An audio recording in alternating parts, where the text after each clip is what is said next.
Hello. So I've had a few people ask me lately what I've been up to. I haven't put out too many videos for a while. And wondering if I have any projects going on, and other than mowing my damn lawn and letting dogs in and out of the house constantly. It's been kind of a boring existence around here, which is fine. I like boring. So I thought I'd show a project I'd like to build this summer. So we'll take a look at that real quick. So the firearm project I'd like to try to build is this. This is a Lehman or Lebman. I can't remember the gunsmith's name, and I think actually it was spelled a couple different ways. But this gentleman from Texas, he was a gun designer, and he came up with this concept for a fully automatic 1911 with a Thompson foregrip.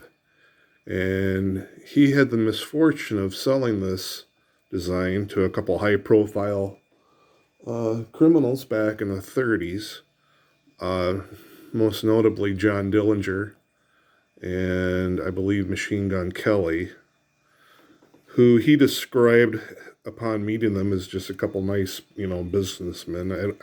He claims he didn't know who they were at the time, but this is what he built for them. So as you can, I can't build the full automatic version because you can't add new machine guns to the National Firearms Act registry since May of 1986. But what I can do is I can build a semi-automatic replica, and I purchased a couple Tommy gun foregrips from, I believe it was IMA, a few weeks ago. So I got that. This is almost a 1-for-1 scale copy of the gun. You can see it's been trimmed a little bit. So this should serve as somewhat of a template for designing that. And what I'll end up doing is probably purchasing another 1911. I have the Springfield one here, which I'm not going to use. I have this kind of set up the way I like, with a red dot and threaded barrel for suppressor. And I think I might get one of those T-Sauce, one of the Turkish-made 1911s. They've gotten very good reviews. They're kind of inexpensive. I think a lot of places have them when they are in stock for around $400. And I might use that as the base. Now the thing with that is that those are Cerakoted, whereas this is Parkerized, and Cerakote seems to be a lot easier to work with. And I'll have to make a little bar, as you can see here, to mount underneath the barrel on the frame here. Just a small piece of metal that's drilled and threaded.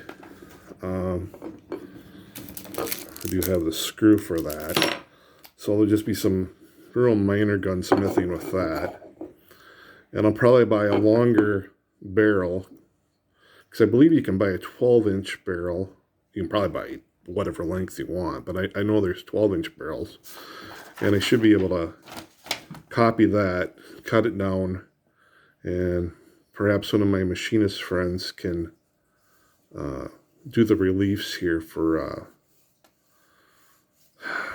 I think this acted as a muzzle brake for the fully automatic ones. It wouldn't be necessary if you're only shooting in semi-automatic. But, yeah, it looks something like this. You can use your imagination what it might look like. I actually bought, I bought two because they were cheap enough and mistakes happen. So I think that'd be kind of a neat project. The gunsmith that actually came up with this, he was convicted for violating the National Firearms Act in 1934, and I believe he was sentenced to prison for a few years. But his conviction was overturned on appeal, and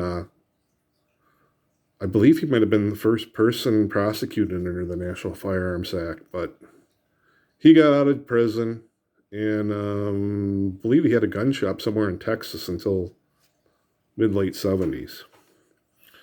So that is the project I plan on working on.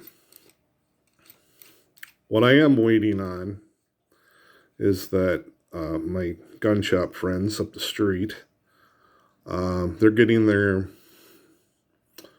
Class 3 manufacturer license, I believe, in June or July. So if I were to make this, this is going to be considered an NFA item because it's going to have a forward grip on a handgun. And I believe that is a $5 transfer. It hasn't changed since 1934, the price of the tax stamp for it.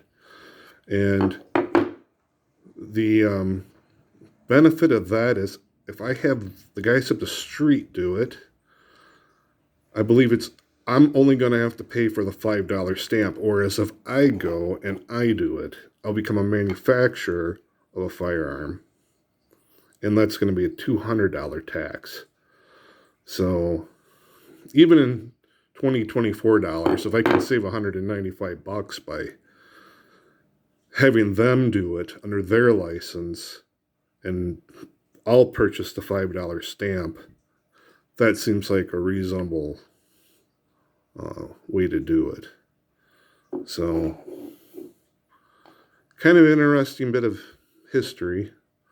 I believe Dillinger used this particular model at the shootout in Little Bohemia, northern Wisconsin, when the FBI damn near caught him. They shot up that tavern. If you've ever seen the movie Public Enemies, which is actually horrible history but an entertaining film, I believe they showed this handgun in that movie. I'd have to watch it again. They actually filmed quite a bit of stuff here in Wisconsin for that movie, like the majority of the movie. So, I don't know. I think that's a good project to start, and once I get the ball rolling, I'll have a follow-up video, hopefully sometime this fall after everything comes together. Like I said, I want to use a T-sauce out of stock, waiting on the manufacturer license from the guys up the street, and I'll pick up some other odds and ends, the barrel, etc. And I don't know. I'd kind of like to I've been thinking about starting leather craft, and because that's what you do when you're in your 50s. You know, you got to take up a new hobby that you know nothing about. But it would be cool to have like some type of special holster set up for this. Anyway, not going to use this gun.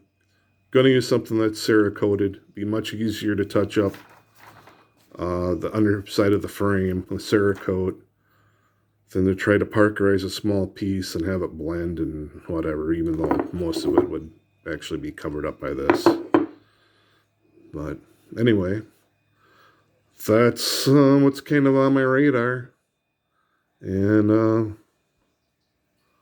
that's all I got for now. Thanks for watching.